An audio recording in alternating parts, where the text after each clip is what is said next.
Le président de la République Alassane Ouattara est à Dubaï pour participer à la conférence internationale des investisseurs qui permettra aux États de l'UEMOA d'avoir une coopération beaucoup plus étroite avec les pays arabes.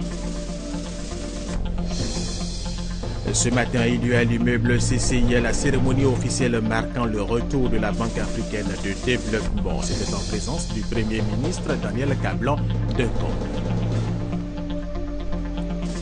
Et puis le rideau s'est refermé sur la 20e édition des Vacances Culture 2014 à Dangourou.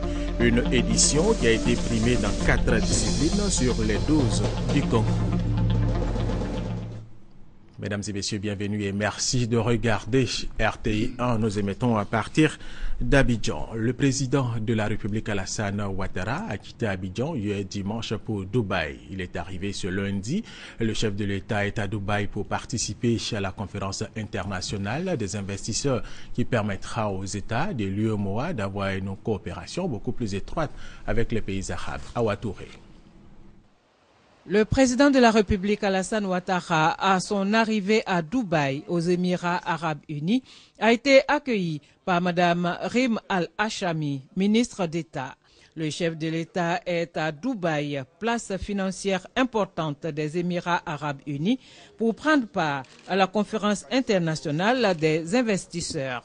Une conférence qui marque le lancement de l'initiative régionale investie dans l'UEMOA et qui s'inscrit dans le cadre de la mise en œuvre des orientations de la conférence des chefs d'État et de gouvernement de l'UEMOA. C'est une plateforme importante ici dans les Émirats et je pense que la conférence que nous prévoyons permettra donc aux États de l'UEMOA d'avoir une coopération beaucoup plus étroite, non seulement avec les officiels mais avec le secteur privé. Comme c'est un très long vol de 9 heures de temps, j'ai eu l'occasion de regarder les dossiers et je vois que le président de la commission nous prévoit une séance de travail très fructueuse avec des projets dans tous les secteurs, plus de 20 milliards de dollars d'investissement que nous allons rechercher. Donc je me réjouis d'être ici et je disais à Madame le ministre que c'est une grande opportunité pour la Côte d'Ivoire qui est en pleine expansion, qui a besoin d'investisseurs, qui a besoin de diversifier nos partenaires. Et nous avons la ferme conviction que ce séjour sera très fructueux pour notre pays et nos concitoyens. L'Union économique et monétaire ouest-africaine, UEMOA, entend par cette conférence qui s'ouvre le mardi 9 septembre à Dubaï, mobiliser des ressources pour la réalisation de programmes d'envergure régionale, créateurs d'emplois, de richesses pour l'amélioration des conditions de vie des populations, le développement du tissu industriel et des services. Awa Touré, envoyé spécial de RTI 1 à Dubaï. Le chef de l'État regagnera Abidjan le mercredi 10 septembre. Deuxième grand titre de cette édition, le retour de la Banque africaine de développement est effectif à son siège statutaire ici à Abidjan. Ce matin a eu lieu à l'immeuble CCIA qui abrite l'institution financière la cérémonie officielle marquant le retour des opérations de la banque et c'était en présence du Premier ministre Daniel Kablan-Denkong. Témoin pour RTI 1, Victoria Ngwa. Le drapeau de la Banque africaine de développement BAD à nouveau dans le ciel ivoirien, à côté de celui de la Côte d'Ivoire, signe du retour effectif des opérations de l'institution à son siège statutaire. 11 ans après sa délocalisation à Tunis, la banque reprend officiellement ses activités à Abidjan, avec un conseil d'administration ce lundi. Le départ de la banque, il y a 11 ans, n'était qu'un accident de mal. Mais grâce aux efforts des Ivoiriens et des Ivoiriens pour amener la paix dans ce beau pays. Voilà que la banque est de retour dans ce pays qu'elle a vu depuis sa naissance. Ce matin, nous procédons à la levée sur les ailes des drapeaux. Cette cérémonie est la manifestation, d'une part, de l'amitié sans nuage entre la banque et son pays hôte, la Côte d'Ivoire. Et d'autre part, c'est le symbole de démarrage de nos activités telles que nous l'avons signifié à son Excellence le chef de l'État, jeudi et hier. Accident de parcours à vite oublié. Le gouvernement ivoirien a pris en compte la mesure de l'enjeu. Amélioration de l'environnement sécuritaire, économique, dialogue avec l'opposition avec à la clé la paix retrouvée. Il n'y a pas de développement sans sécurité et paix. Il s'agit donc d'une priorité majeure de l'action gouvernementale. L'indice national de sécurité est passé de 3,8 en janvier 2012 à 1,18 en août 2014. Ce retour à la sécurité et à la paix est bien perçu par les ambassades et les grandes entreprises multinationales. En effet, la plupart de celles qui avaient délocalisé lors de la crise post-électorale sont rapidement revenues à Abidjan, quand d'autres installé leurs sièges régionaux à Abidjan. Il en est de même pour les institutions internationales bilatérales, telles que l'UNESCO qui a installé son bureau en septembre 2013. Nous célébrons aujourd'hui le retour de la Banque africaine de développement à Abidjan. La Banque africaine de développement, il faut le rappeler, a été délocalisée en mai 2003. Le portefeuille de l'institution en Côte d'Ivoire, c'est 13 projets évalués à 197 milliards de francs CFA. 1000 agents sont déjà en poste à Abidjan. 500 sont attendus fin octobre. En attendant la réhabilitation du siège à la rue des Banques au Plateau, l'immeuble CCIA a été cédé pour 1 an par le gouvernement ivoirien. Autre sujet, pour améliorer les conditions de création des entreprises, l'État de Côte d'Ivoire a initié de nouvelles réformes. Ces nouvelles dispositions ont été expliquées au directeur des réseaux bancaires exerçant en Côte d'Ivoire, Francis Boafo. Avec les nouvelles dispositions relatives à la création d'entreprises commerciales, plus besoin de débourser forcément 10 millions de francs CFA pour créer une SARL, Société à responsabilité limitée. Aujourd'hui, l'État crée un cadre légal, mais laisse la responsabilité économique à l'entrepreneur pour réaliser son affaire. Aujourd'hui, créer une SARL ne coûte que 15 000 francs CFA. L'État fait sa part en défiscalisant. Et ce sont les opérateurs qui s'en réjouissent. Selon le Centre de promotion des investissements en Côte d'Ivoire, CEPICI, plus de 1900 entreprises ont été créées entre le 15 mai et le 31 août dernier, contre 908 entreprises l'année dernière à la même période, soit plus du double cette année. Donc l'appel que j'ai lancé à nos jeunes et à nos femmes et à toute la population, c'est ceux qui se sentent âme d'entrepreneurs, qui se sentent âme de créateurs d'entreprise, de venir aujourd'hui créer l'entreprise CEPICI et de venir bénéficier de ces avantages que donne le gouvernement. En Côte d'Ivoire, il est désormais possible de créer une entreprise en 24 heures. Les autorités ont regroupé sur un même site la Direction générale des impôts, le greffe du tribunal du commerce d'Abidjan, l'administration du ministère du commerce, de l'artisanat et de la promotion des PME et la Caisse nationale de prévoyance sociale, CNPS. Après 3 jours d'intenses travaux à Yamoussoukro, le séminaire de réflexion sur l'employabilité des diplômés de l'enseignement supérieur de Côte d'Ivoire a pris fin. Il a été sanctionné par d'importantes recommandations. Kwadjo Kwame, RTI Boaké. Ils sont plus de 400 experts nationaux et non nationaux qui ont participé à ce séminaire sur l'employabilité des diplômés de l'enseignement supérieur de Côte d'Ivoire. Une rencontre qui vise à former pour faire des jeunes des véritables acteurs du développement. On a senti une convergence de vues sur ce qui doit être l'enseignement supérieur, l'éducation. C'est un consensus national où tout le monde veut que nous allions à la qualité. Et cette qualité, c'est de trouver des produits, c'est-à-dire des étudiants qui sortent de nos systèmes d'enseignement supérieur puissent être des personnes qui soient employables, ce qui est le terme même central de ce séminaire. Le BTS déjà s'inscrit dans ce domaine-là. Ça veut dire que le BTS doit évoluer. Il y a des filières 3 ou 4 ans après qui deviennent obsolètes. Donc ces filières doivent s'adapter aux nouvelles exigences du marché. C'est de produire des chercheurs qui peuvent aller à des innovations et ces innovations permettant de développer que ce soit l'industrie ou le développement des entreprises. En marge des travaux, le ministre Nyamie Kona, face à la presse, a indiqué que nous devons former, accompagner nos étudiants jusqu'au stage et mieux, jusqu'au premier emploi.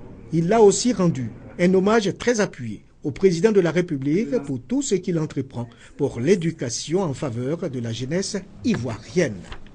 à la communauté universitaire pour son adhésion à cette cause nationale. Et pour une meilleure application des résolutions, le ministre de l'Enseignement supérieur et de la Recherche scientifique a promis l'institutionnalisation d'une rencontre annuelle pour apprécier l'application des recommandations. Aujourd'hui, lundi 8 septembre, c'est la journée internationale de l'alphabétisation. Le thème a retenu « Alphabétisation au service du développement durable ». Cette journée vise à sensibiliser les populations sur l'importance de l'alphabétisation. Ahmed Traoré, Abou Sanogo. L'alphabétisation est l'un des principaux éléments nécessaires pour promouvoir le développement durable.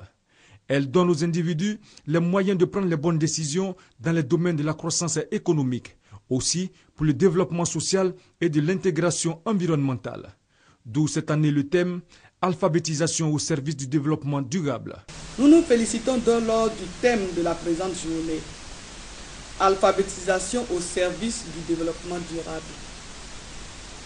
En attirant l'attention de la communauté des hommes sur la conjonction entre le savoir et le développement durable, cette thématique touche à une question fondamentale de la société contemporaine. En donnant aux hommes et aux femmes les clés de leur épanouissement, l'alphabétisation les dispose à être des adjudants d'un développement humain plus équilibré. L'alphabétisme est au cœur de l'éducation de base pour tous. Pourtant, selon la ministre de l'Éducation nationale et de l'enseignement technique, certaines manœuvres vont contre son bon fonctionnement. Il reste à déplorer le taux malheureusement élevé d'analphabètes en dépit des efforts consentis par les pouvoirs publics. Nous en connaissons les causes. Elles sont d'ordre économique, culturel et institutionnel. C'est ce qui légitime nos efforts accrus dans le sens de la scolarisation universelle. Aujourd'hui, près d'une personne sur 7 est illettrée. Et sur les 860 millions d'illettrés dans le monde, 500 millions sont des femmes. La ministre de l'Éducation nationale et de l'enseignement technique, Kandia Kamara, a exhorté la population à s'ouvrir aux nouvelles technologies pour davantage freiner l'alphabétisme en Côte d'Ivoire.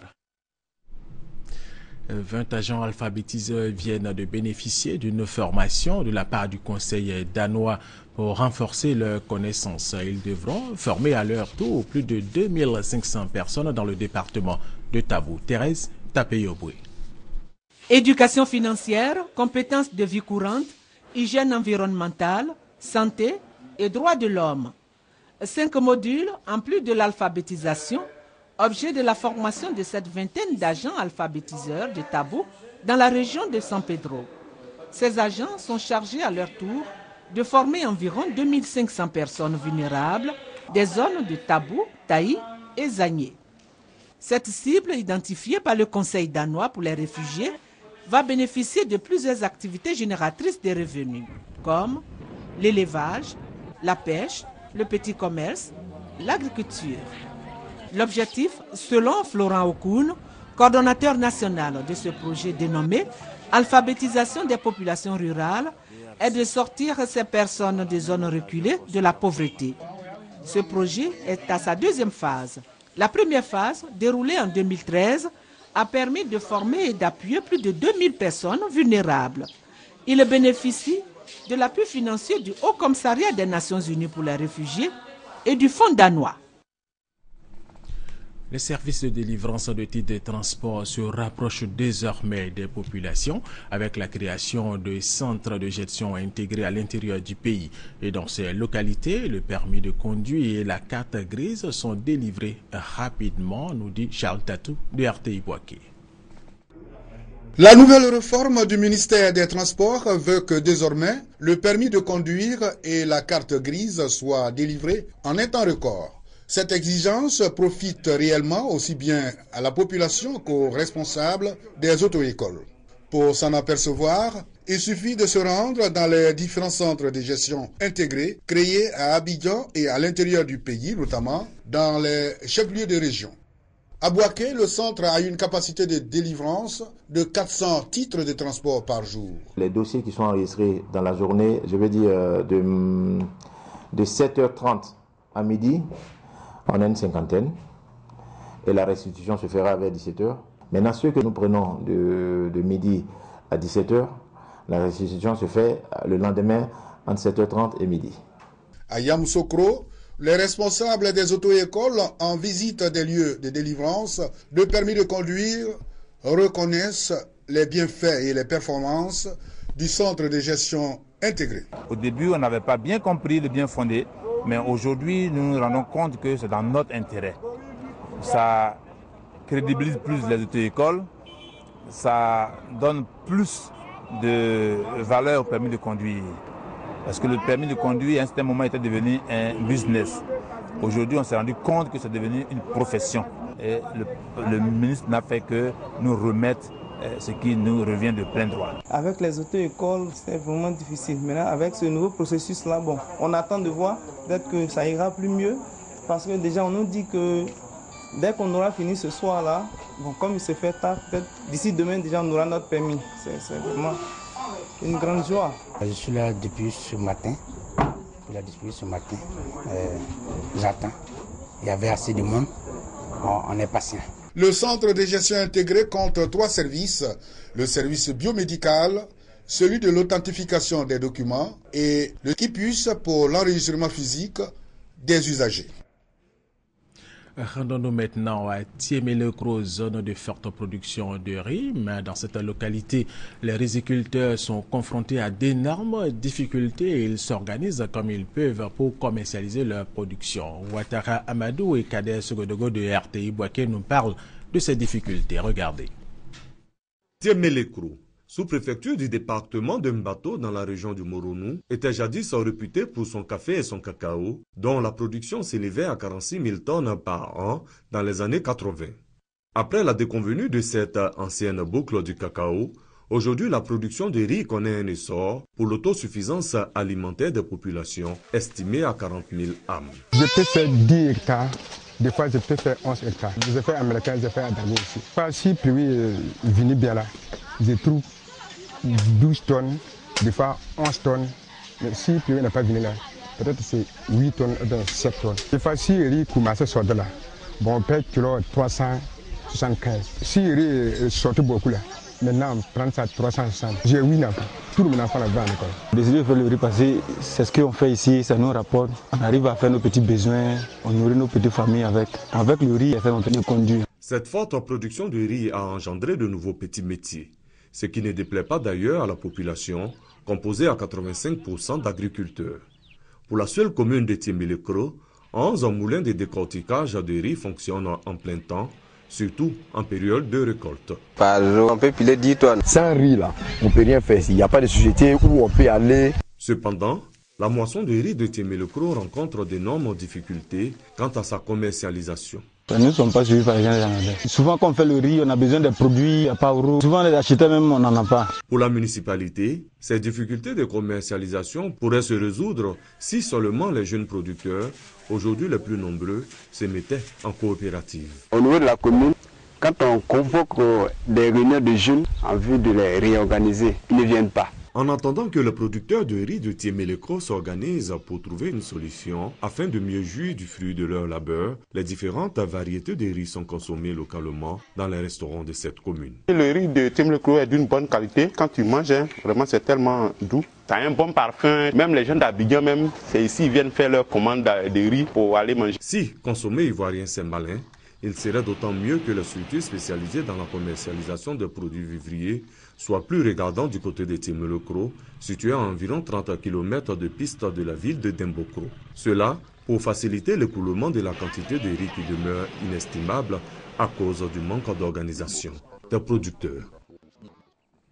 L'organisation non gouvernementale AVSI vient d'offrir 6 motos aux directions départementales des ministères de l'Agriculture, des Ressources animales et halieutiques de la région de Becker. Objectif, faciliter le déplacement des agents de ces ministères pour résoudre les conflits entre agriculteurs et éleveurs. Ouattara Djeneba, Kader Sogodogo, RTI Boaké.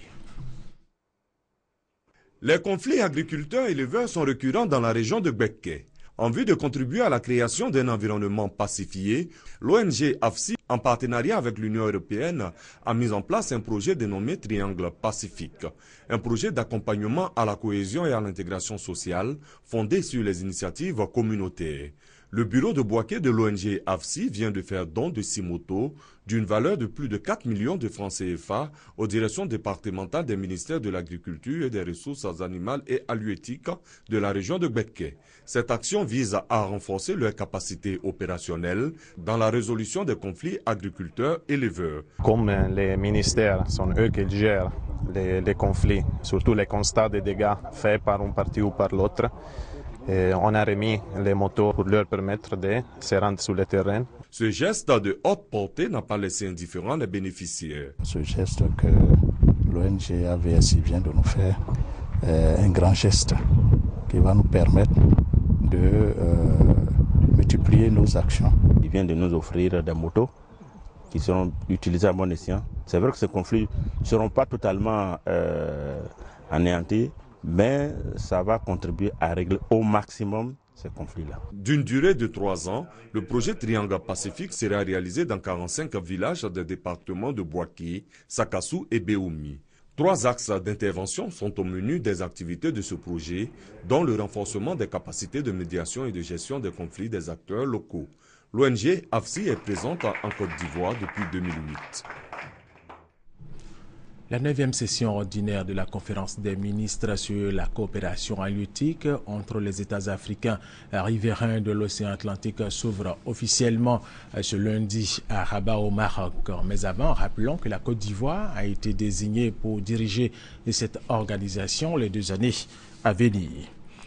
Ici, à Abidjan, un incendie s'est déclenché en zone industrielle à Yopougon. Il a fait plusieurs dégâts matériels estimés à plusieurs milliards de francs CFA. Éric Goré, Serge Colliard. Un magasin de stockage de 6000 mètres carrés contenant des appareils électroménagers et des ustensiles de cuisine partis en fumée. C'est le bilan de l'incendie qui s'est déclenché ce dimanche 7 septembre à 5 h du matin dans l'entreprise Sociam située en zone industrielle de Yopougon. Nous avons été alertés par notre service de sécurité dans la nuit de vendredi à samedi aux alentours de 5 h du matin et qu'il y avait un feu qui était dans un de nos hangars. Donc nous nous sommes précipités pour venir sur les lieux. Et on a contacté les pompiers aussitôt. Ils sont arrivés malheureusement avec 1 heure après notre appel, mais ils ont fait vraiment ce qu'il fallait pour vraiment éteindre le feu dans les plus brefs délais. Le feu dévastateur a été circonscrit vers 9 h par une équipe du groupement des sapeurs-pompiers militaires déployée sur les lieux. Malgré cette situation, l'entreprise entend prendre rapidement les dispositions pour sauver les emplois des travailleurs. Il a été décidé que tous les emplois seraient sauvegardés. Donc à ce niveau-là, il n'y aura pas de chômage technique ou de licenciement. Vraiment, tous les employés resteront au sein de la société aux mêmes conditions qu'elles avaient avant ce dommage. Les pertes sont estimées par les responsables de la société sinistrée à des milliards de francs CFA. Les enquêtes sont en cours pour déterminer les causes réelles de ce sinistre.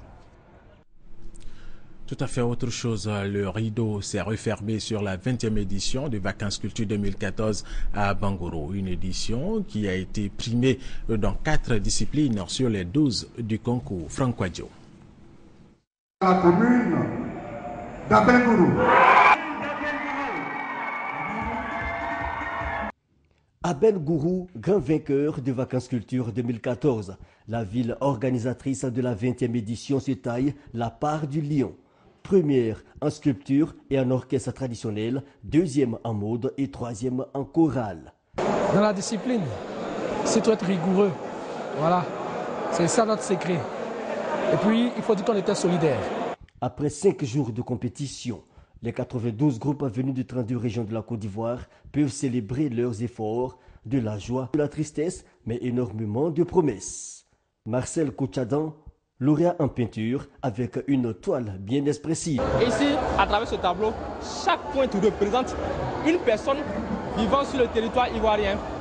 Donc ensemble, ces pointes vont donner des messages de paix, douceur, tranquillité. Vacances culture, c'est aussi la révélation de talents candides. Des conflits qui ne cessent d'attrister les populations de Jamétrie.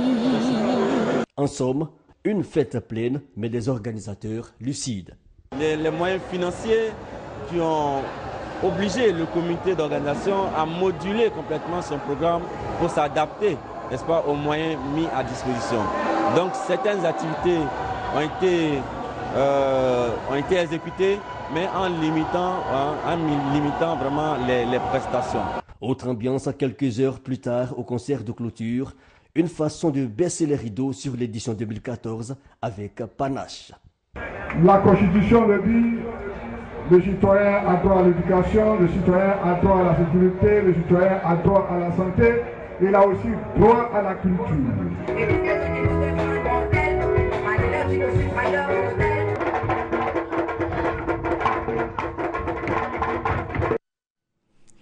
Nous changeons de sujet pour parler de religion. Les premiers pèlerins musulmans ivoiriens au nombre de 414 sont partis hier pour Médine en Arabie Saoudite. Le deuxième vol de 450 pèlerins part aujourd'hui. Au total, il y aura plus de 5000 pèlerins ivoiriens à la Mecque cette année, nous dit Doigt de Laser. Les premiers pèlerins déjà en route pour la terre sainte de Médine en Arabie Saoudite. À bord de cet avion, 414 fidèles musulmans qui vont découvrir la Kaaba, la première mosquée du prophète de l'islam, dans le cadre du Hajj 2014. C'est un rêve qui se réalise aujourd'hui et me voyant dans l'avion en partance de Médine, vraiment je suis très émue. Et je prie le Seigneur qu'il le facilite pour moi, qu'il me permette d'effectuer tous les rites dans la santé et qu'il exauce tous nos vœux. Je suis en joie. C'est comme je suis à la Mecque même. Parce que présentement, tout mon cœur est là-bas. À la différence des autres années, le Hajj 2014 se déroule dans de bonnes conditions, avec tout de même quelques difficultés au plan technique. La difficulté que nous avons eue cette fois-ci, c'est la gestion électronique. Vous savez, c'est ponctueux et parfois l'Internet est instable, on n'a pas de réseau.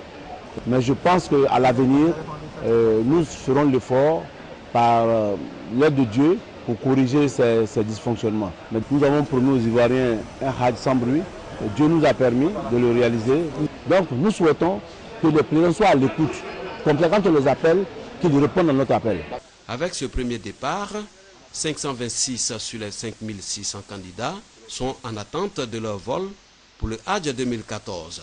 Ils y vont pour accomplir le 5e pilier de l'islam, une tradition de la religion musulmane qui se déroule entre le 8 et le 13 du dernier mois du calendrier musulman, le Dhu al-Hijja. Le directeur général des cultes par intérim, Messamba Bamba, a rencontré les communautés religieuses, les acteurs et pèlerins qui étaient en Israël. Objectif de cette rencontre, faire le bilan du pèlerinage chrétien en Israël. Serge Kolia. La réunion bilan du pèlerinage 2013 en Terre Sainte d'Israël vise à faire le point de l'organisation. Messamba Bamba, directeur général des cultes, a indiqué aux religieux présents que l'objectif de cette rencontre est de rechercher des solutions en vue d'améliorer l'organisation des prochaines éditions de pèlerinage chrétien. Les leaders religieux des différentes associations qui ont été prises en charge par l'État de Côte d'Ivoire ont manifesté leur reconnaissance au directeur général des cultes pour avoir conduit l'organisation 2013 du pèlerinage en Israël avec succès. Les religieux ont fait des propositions pour le succès des éditions futures. Le directeur général des cultes, Messamba Bamba, a dit prendre bonne note de toutes ces suggestions. Pour l'édition 2013, l'État de Côte d'Ivoire a permis à 280 pèlerins chrétiens de bénéficier de ce pèlerinage en Terre Sainte d'Israël. Autre information religieuse, les chrétiens catholiques d'Asiokro dans le département de Fresco ont célébré la Vierge Marie, une fête qui démontre leur foi chrétienne. Thérèse Tapeyoboué. Le village de Dasioko dans le département de Fresco est désormais une terre de pèlerinage pour les chrétiens marianistes. Monseigneur Joseph Aké, archevêque de Gagnois, y a procédé récemment à la bénédiction de la grotte Notre-Dame de toute grâce. Cette grotte, expression de la dévotion des fils, et fille de ce village à la Vierge Marie, a son histoire, que rappelle le donateur au cours de la messe d'action de grâce qui a précédé la cérémonie de bénédiction de la grotte. Je voudrais que nous tous nous regardons le Seigneur, nous disons merci. C'est lui qui a bien permis à sa mère de nous visiter. Alors que nous revenions de Savoie, où nous avons été invités pour parrainer des cérémonies de vestiture d'une association de femmes, et à tout moment on regardait et on est venu me chercher. Je regarde sur la porte de ma chambre, notre Sainte Mère, la Vierge Marie est là. B.D. Jérôme, porte-parole du conseil paroissial, situe l'importance de cette grotte. Je voudrais signifier aux chrétiens de toute la paroisse que cette grotte est construite d'abord pour eux. Et que toutes les grottes ont les mêmes valeurs spirituelles. Seule la Vierge Marie y est vénérée. Monseigneur Joseph Aké a annoncé l'ouverture prochaine d'une paroisse avec l'affectation de 2 prêtres dans le village de Dacioko. Revenons sur cette information pour terminer. Le président de la République, Alassane Ouattara, a quitté Abidjan hier dimanche pour Dubaï. Il est arrivé ce lundi. Le chef de l'État est à Dubaï pour participer à la conférence internationale des investisseurs qui permettra aux États de l'UEMOA d'avoir une coopération beaucoup plus étroite avec les pays arabes. Le chef de l'État regagnera Abidjan le mercredi 10 septembre. Et c'est la fin de cette édition. Merci de l'avoir suivi. Restez avec nous sur RTI 1.